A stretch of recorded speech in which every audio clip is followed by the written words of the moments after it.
Hey guys, what's going on? It's Ash here coming at you today in Clash Royale. I have on one of my favorite guests of all time, one of your favorite guests of all time, back on the channel after what, like 6 months? KOJ, how you doing, man?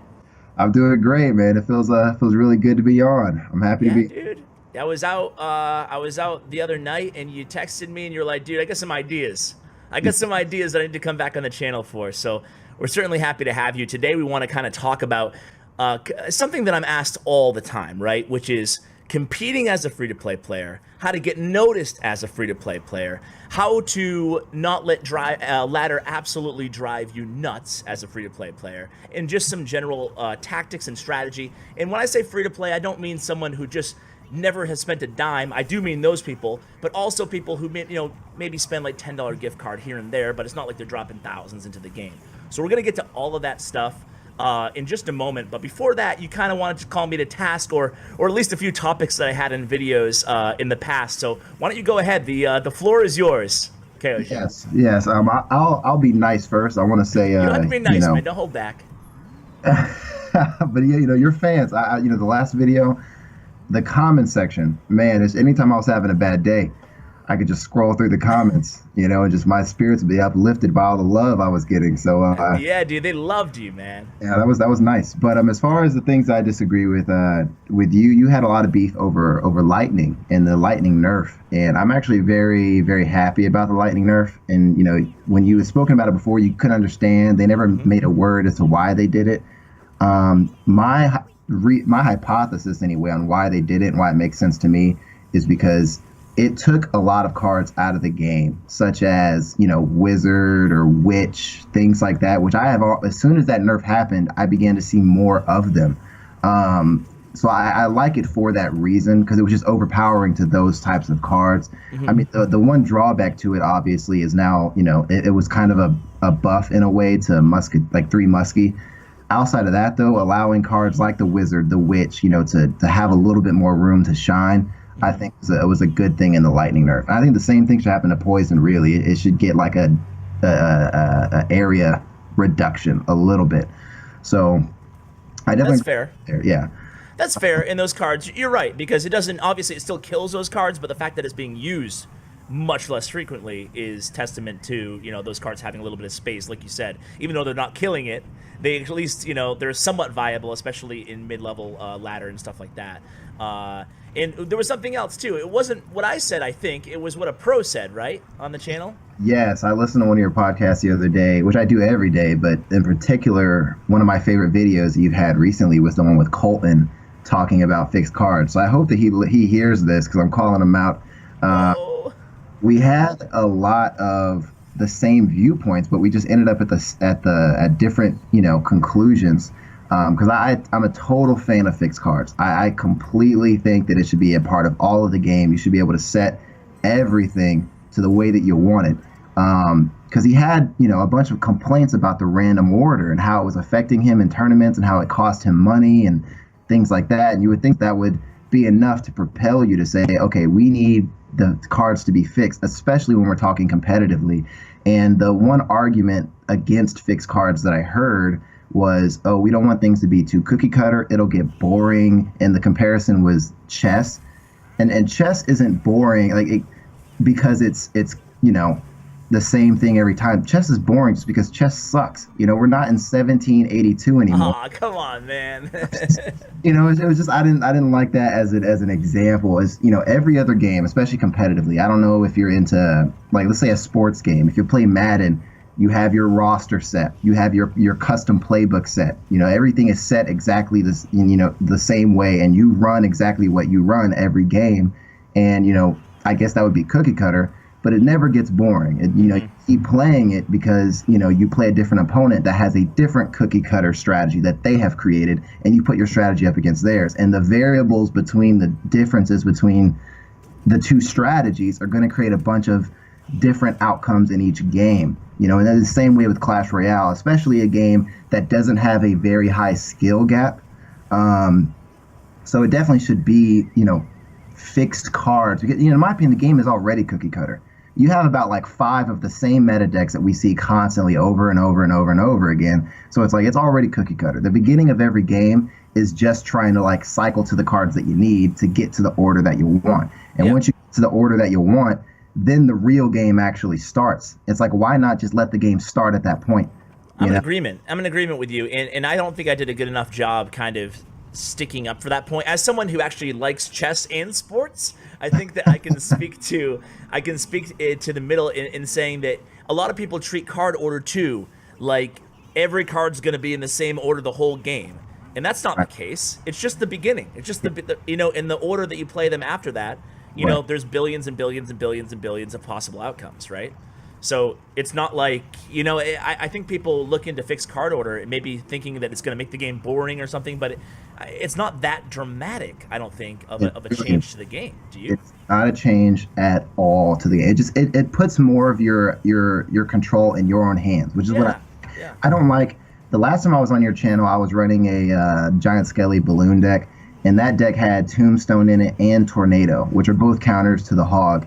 And there's nothing more annoying than both of those cards being like my 7th and 8th card, and I'm up against a Hog player who just automatically starts out the match with like, half my tower damage is gone or more. And it's not my fault. I don't mind losing a game if it's my fault, but I don't want to lose a game if it's not my fault, which is the same complaint that Colton did. So I don't understand why he wouldn't come to the same conclusion that I want control over what's going on in my battles, especially if it's on a competitive standpoint. I don't want to be losing possible thousands of dollars over something that's not my fault.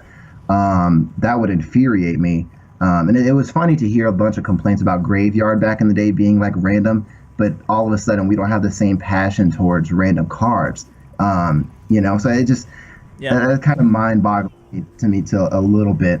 But I'm a total fan of the fixed cards. I wish that they would make it a thing, and it's not like you're going to create a deck that just beats everything. Each game, and it kind of becomes fun in a different way because each time you lose a game, you can actually think about, okay, why did I lose? I can switch around my card order, yada, yada, yada. You feel more in control, and I think just that you want to bring chess into it. The chess part of trying to solve your own problems is what's going to make the game fun if it was a fixed card order.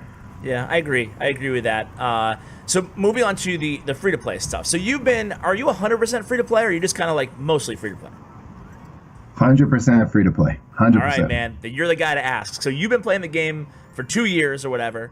I met you, by the way, for those of you who didn't hear the first episode with KOJ, we actually met each other at King's Cup 2.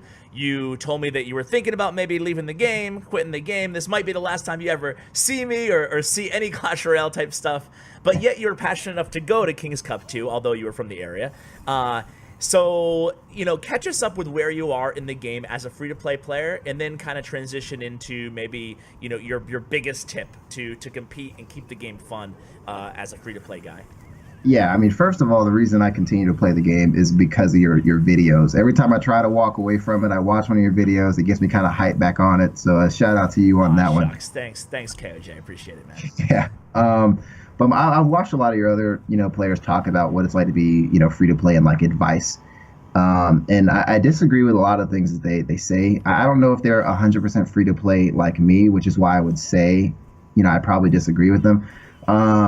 But a lot of the tips that I heard before is, go after win conditions, constantly boost your win conditions, yada, yada, yada. And my thing is, if you're free to play or you don't spend much on the game and your goal is to be competitive, if that's the goal, if you're trying to just push on ladder and that's it, by all means, boost your win conditions because that's going to be very important. But if your goal is to actually like be competitive, then your goal really is tournament level standard.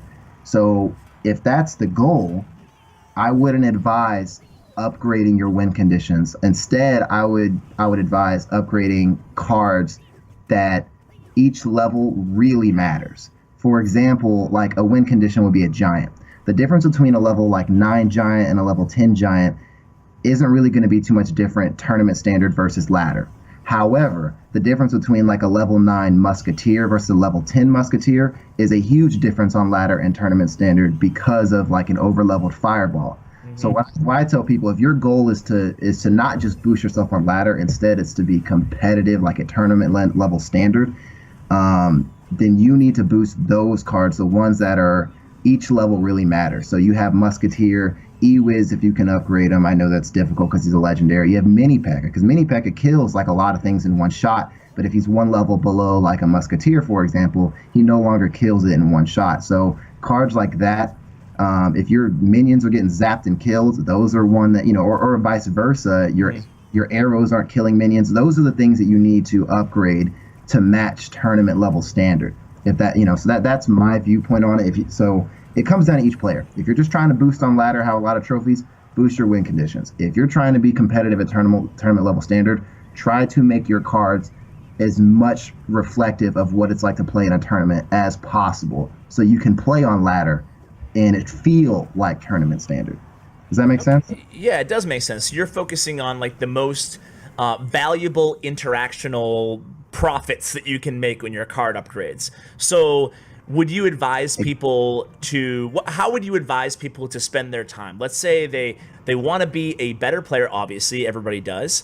They want to maybe start getting into the competitive scene a little bit, just see how good they are, maybe get involved with a better group of players, but they're free to play. So how should they be spending their time, and how should these people be kind of focusing their energy and their effort in-game? What should they be playing, and where should they be playing it?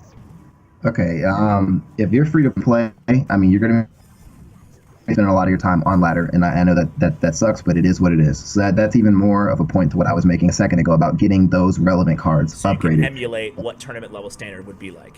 Exactly, but you have to be honest with yourself when you're on ladder, and that's a very difficult point.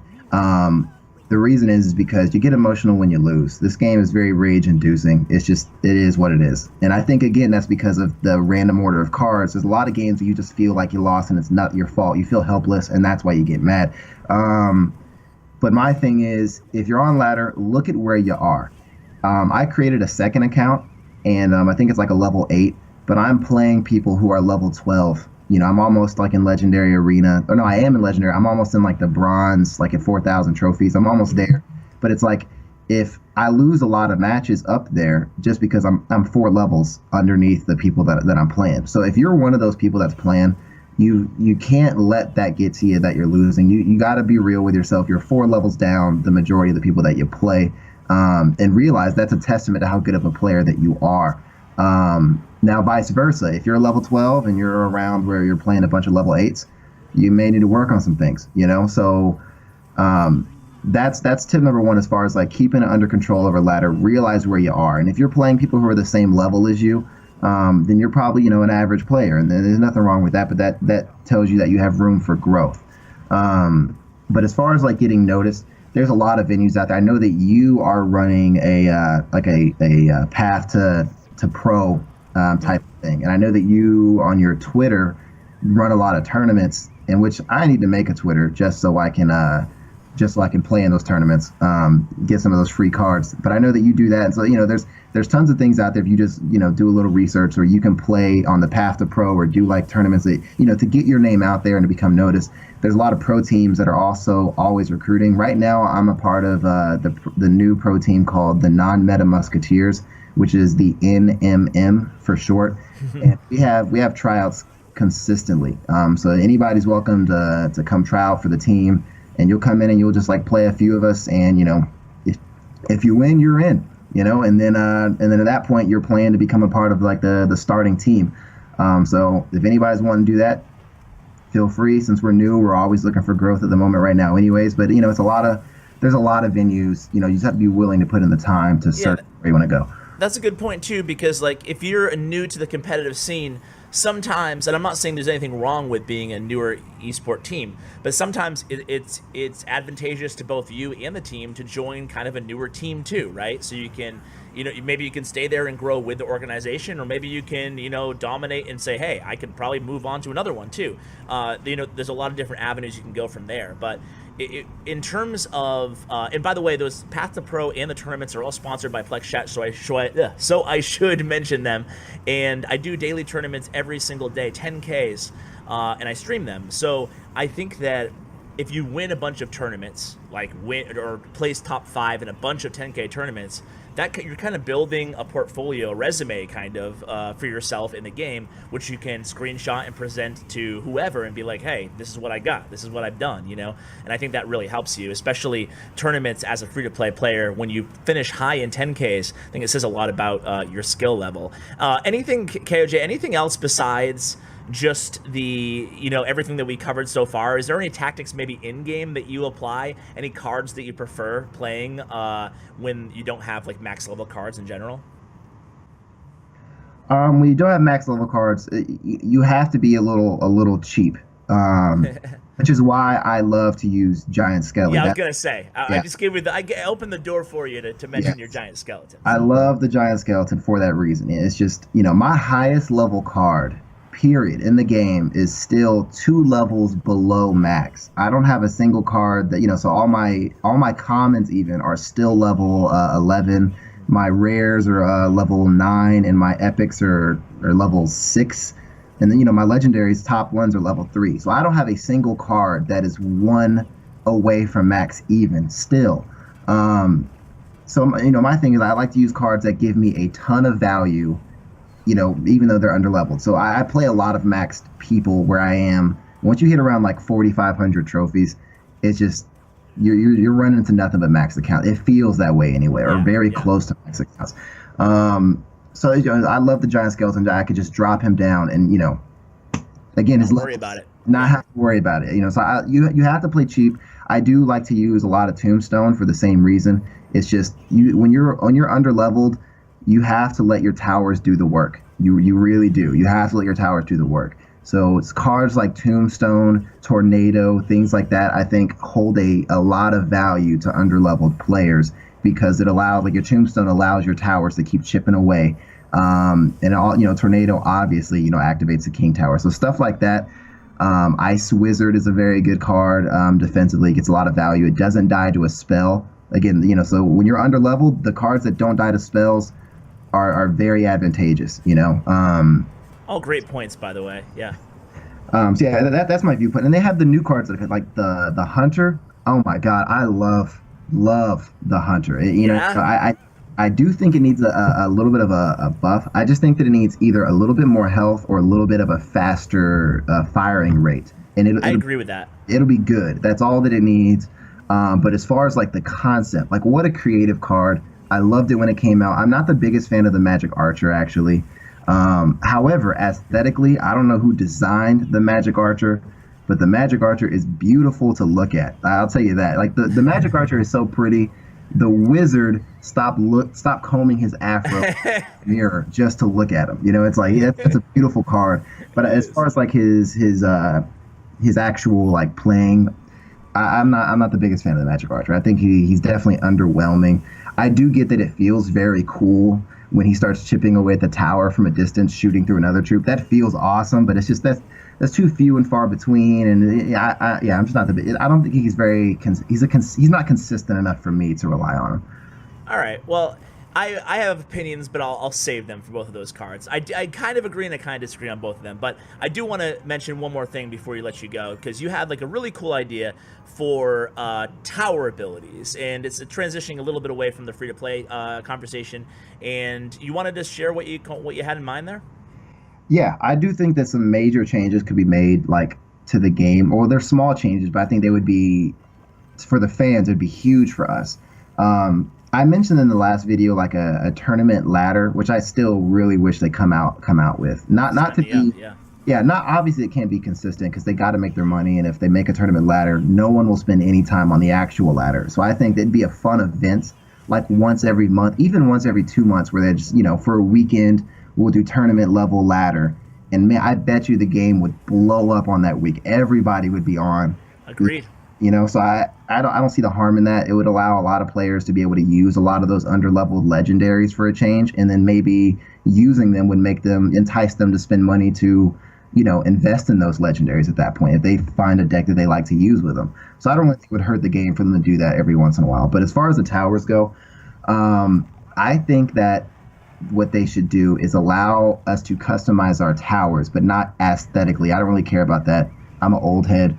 So I know a lot of the new kids want their towers to look pretty. I couldn't care. I'm with you. Yeah.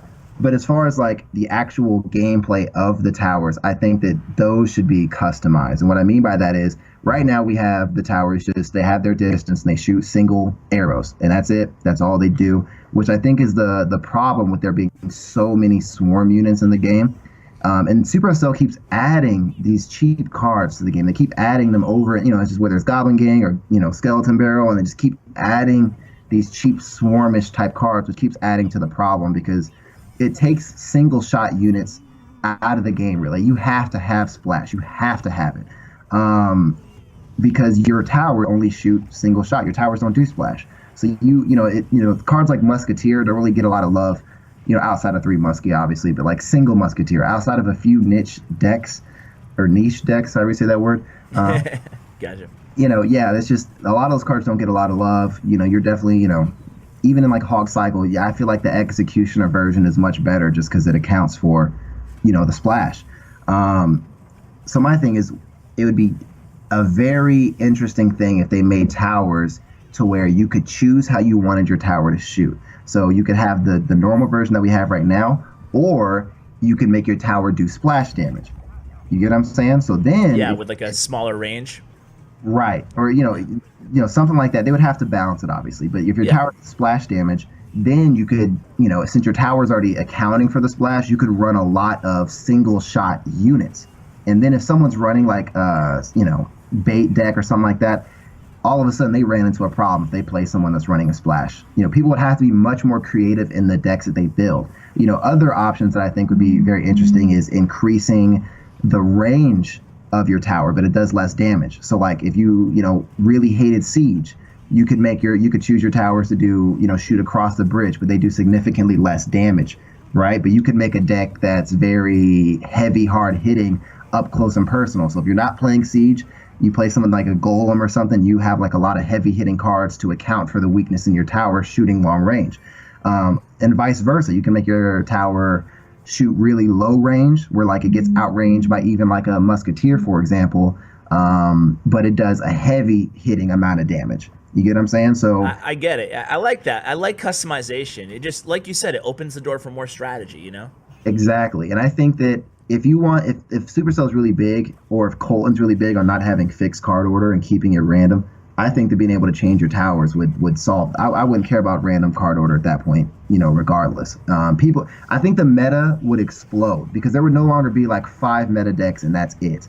All of a sudden, with towers being able to do different things, there would be so many different types of decks. Because Matt, you'd have like 5 meta decks with each style of tower, essentially. And then now instead of 5 meta decks, you got 20 meta decks. And I think that would just completely blow the game wide open, and it would make it so much more fun and interesting. You want to talk about it, being cookie cutter, getting boring. Running into the same 5 decks is what gets boring, And I don't think adding different tower abilities would harm the game in any way except open up creativity and give much more control to the players. So that's my big change I really wish that they would make. On a different note, stalemates. That's something that's really boring in the game when people at the very beginning of the match aren't moving. They're just sitting there, sometimes for the entire match, they don't move and it just ends up in a draw. No one's willing to lay down their first card. I think there's there's some change that needs to be stopped. I have a easy solution to that and a complicated solution to that. I don't know which one you want me to go with first. Hit me with either. Give me the easy one first. Okay, so my easy solution to that would be if no one's laid a card down at 10, or if you haven't laid your card down at 10 elixir, at the beginning of the game, your elixir slowly goes up. When you hit 10 elixir, if you still do not choose to play a card, I think that the easy fix to that would be your opponent is allowed to see your starting hand. I think that would end that immediately. And it sure would. And people, I've talked to a couple other people about it. They say, well, how would there be room on the screen to see the starting hand? And I say the same way when you play 2v2 and you can see your teammates starting hand, like that little icon shows up at the bottom. Yep. Hold your you can thumb. Just look at it. Yeah. And I think that right there, allowing, if you're just sitting still, allowing your opponent to see your starting hand ends it. That there's no more of that problem anymore. I think that would be a good addition to the game. But if that's like too spy-ish, we don't want to see our opponent's hands. If that's too far, my complicated solution would be if you sit at 10 elixir, the reverse happens. So instead, your elixir starts to drop at the same pace going backwards. However, obviously it can't drop all the way to 0 because then you can't play any cards. So it would drop to whatever your cheapest card is in your hand. So then you are only able to play that card. So if you're running like a very tankish, if you have all the tanks in your hand, you have like Golem, P.E.K.K.A, Giant, and Sparky, your elixir would drop to 5. But now, if your opponent throws a hog or something, you can only play Giant. You can't play that P.E.K.K.A to counter it, right? Yeah. And same thing. That would definitely solve the problem. Exactly. Or vice versa. If they're running like a cycle deck and their cheapest card in their hand is an Ice Spirit, it would trickle all the way down to 1 elixir. And then, so that would be, I think that's a more complicated way to solve it, but I think that would still solve it all the same. Yeah, I mean, you're basically just disincentivizing sitting there, right? And I think no matter what the solution is, which both of yours were super interesting, I think that I agree with you in either incentivizing a first play or disincentivizing a first play in some way, in some fashion. There's a lot of great ideas, but I think that's an easy fix. You just create a little incentive or a little disincentive. So yeah, I can get on board with that. Yeah, those are my big changes, man. So I really hope that they hear me out on that. I'll make sure I tell them. Make sure you listen to KOJ. He's back on, and he's not. I love how you present your opinions and arguments because you're definitely confident in them, but you're not just like fix your trash game. You just actually have like really good ideas, and you articulate them in a really cool way. That's why I love having you on the channel, man. So hey, thanks again for coming on. No, thank you, man. Like I said, anytime you bring me on, I'm always full of new ideas. I always got ideas on card buffs and nerfs and things like that. Yeah, dude. We're going to have you on. We're going to do like a balance change with KOJ, and we'll get your take on the next balance change update. That would be a dream. Sweet, man. Well, let's do it. Hey, if you create a Twitter account or anything like that, let me know so I can link it for the people to go ahead and check you out. But up until now, there's really no way to get in touch with you, right? Right. Actually, literally, okay, right now, I know I said this last time, but I'm doing it this time. Right now, you're gonna do it. I am literally creating a Twitter and an Instagram at this moment. It's not gonna have anything on it, obviously, because I'm just now creating it, but it'll be the Codge. I'm gonna create it right now, and I am still doing stand-up comedy, and I'm supposed to have my first like recorded show here in like the next month or so. So if anybody wants to go ahead and follow me now, look out for me like a month later. That'll be like my first record. I'll upload it. I'll announce it on my Twitter, whatever, and then from that point on, every show should be recorded. So I'll be consistently uploading things to like my Instagram or whatever. So, but just the people who choose to follow me right now understand there's nothing on there. So, gotcha. I'll include the official the KOJ links for you guys to social media. And hell yeah, man, looking forward to checking out those recordings.